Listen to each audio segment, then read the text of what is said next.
اهلا وسهلا بالفنات الرشيقات، كنتمنى تكونوا كاملين بخير وعلى خير. يلقاكم هذا الفيديو في تمام الصحه والعافيه، وصحتكم النفسيه اهم حاجه. هذا الفيديو غادي يكون فيه الريجيم ديال اليوم، وواحد السؤال اللي هو واش حنا غادي نبقاو ديما نبداو الوجبه الاولى ديالنا بلا خبز. وكنت قلت لكم من قبل ان فوا كتعالجي المشكله ديال مقاومه الانسولين كترجعي لحياتك الطبيعيه العاديه، لا افراط ولا تفريط.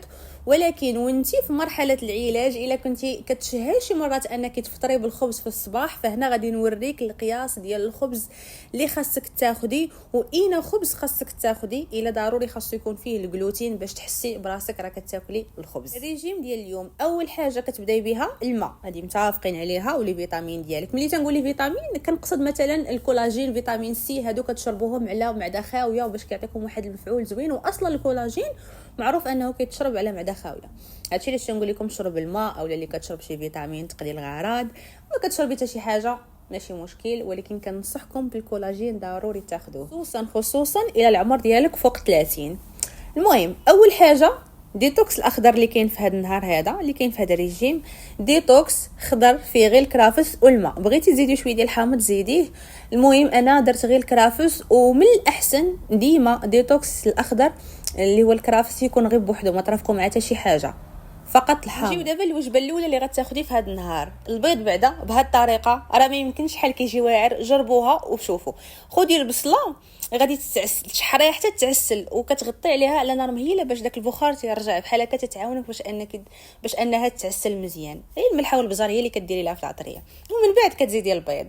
هنا كنوريكم شنو غادي نزيد نرافق مع هذا البيض والبصله. غادي ناخذ طوست واحد، غادي ندهن عليه زبده الفول السوداني. هنا داكشي اللي بقى ليا من الفريز درتو في هذا البواطه، غسلته باش كيبقى مزيان.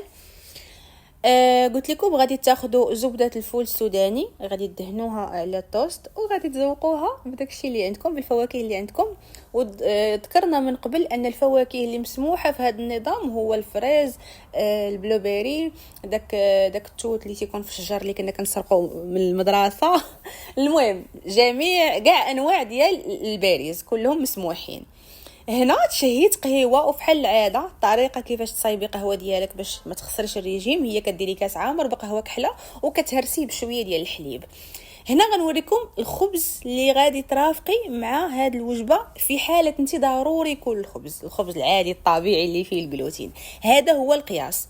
هنا كاينه 50 غرام، وغادي تزيدي تاخدي معها هاد الطوسطه اللي اصلا ما كاملاش 50 غرام تقريبا. هنايا الطوست وداك الخبز الاخر 70 غرام. بغيتي ما ديريش هذاك الطوست اللي فيه زبده الفول السوداني، بغيتي حيدي. انايا هنايا نقول لكم بصراحه هنايا علاش زدتو، حيت في ديك الفتره ديالنا حنا البنات شويه كنتشهاو الماكله وكنبغيو ناكلو بكميه اكثر. ففي عوض ما انا غنخسر الريجيم غادي نخلي راسي ريجيم، ولكن ناكل كميه اللي غادي يبغيها الجسم، اللي باغيها الجسم ديالي في ديك الفتره، حيت يكون فيا الجوع. المهم موضوعنا هو داك الطرف ديال الخبز اللي مع البيض. نتيا كيعجبك تاكلي الخبز في الصباح، خصوصا الا كان اومليت او شي البيض مخلط بحال هكا. قولوا لي شنو كتقولوا لي سميتو. الا كيعجبك خودي هذاك الطريف تماما ديال الخبز، واهم حاجه يكون ديال القمح الكامل اولا ديال الشعير. المهم يكون شي كارب اللي كامل، ما يكونش الكارب الابيض، طحين الابيض، الفورس الابيض، ما يكونش هذاك نهائيا، اولا بلاش اختي من داك الخبز في الصباح. وطبعا انت ما غاديش تبقاي تفطري ديما بحال هكا، حنا ديما كنهضروا غير الوقيته اللي كنتشهاو داك الخبز في الفطار، حيت انت رشيقه ومطوره اختي، فما غاديش النهار الثاني اللي موراه عاوتاني غادي تاكلي الخبز. غادي تبداي النهار بدون خبز، حيت البارح كليتيه صافي وبركه. دوزي شي حاجه اخرى. من مور الوجبه الاولى مشيت درت 1 ساعه ديال لامارش ما شهيتكم فيها. الوجبه الثانيه كانت الحوت، ديري ليه العطريه اللي كتبغي، انا غنخليها لكم مكتوبه.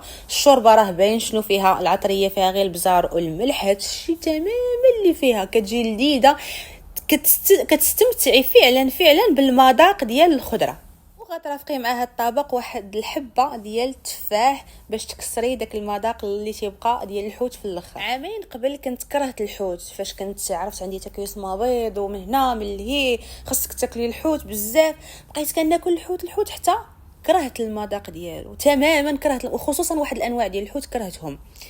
علاش؟ حيت كندير لهم واحد العطريه بحال كنعمر السردين. هنا نيت كنت كنقول لكم على هذه القضيه هذه، ولكن حيت الصوت نقولها لكم دابا احسن.